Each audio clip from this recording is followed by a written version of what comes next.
If you're facing a challenge or something difficult, there are 4 things you can do to get yourself to a new place, okay? And there's only 4, so I know you're gonna look for 5, but there's 4, and let me tell you what they are. Number 1 is you can solve it. Whatever's coming at you, whatever difficulty is happening, you can solve it head on.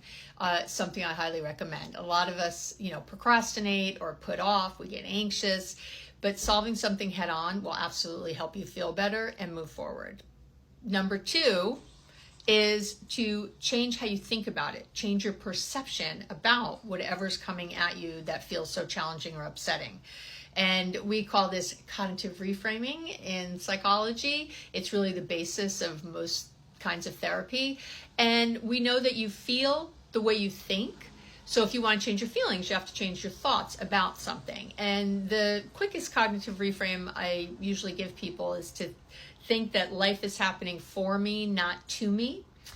And when you think in that way, right, it really shifts right away how you're thinking about something that's happening. You're changing the perception, you're changing your vantage point of it.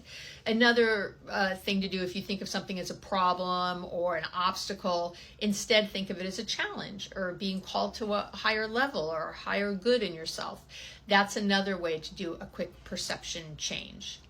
Number 3 is radical acceptance. And I think I'm going to do a separate video on radical acceptance, but let me just say now, it's understanding that whatever's happening, it is what it is.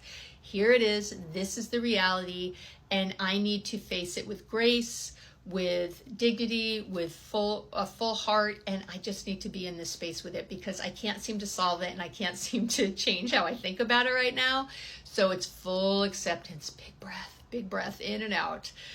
And then number 4, your other option when you're faced with a challenge or something that's making you crazy is to stay miserable. And that's what a lot of people choose. They get in a victim mindset.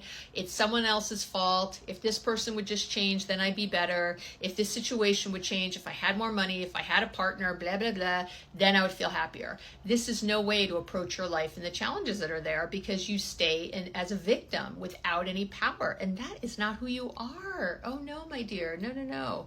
And that is not a way to approach life at all. So I hope you choose one of the other 3 options. But if you want to stay miserable, it is your choice.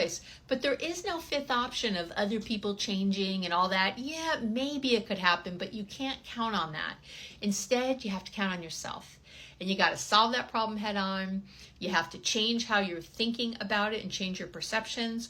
And or you need to get into radical acceptance.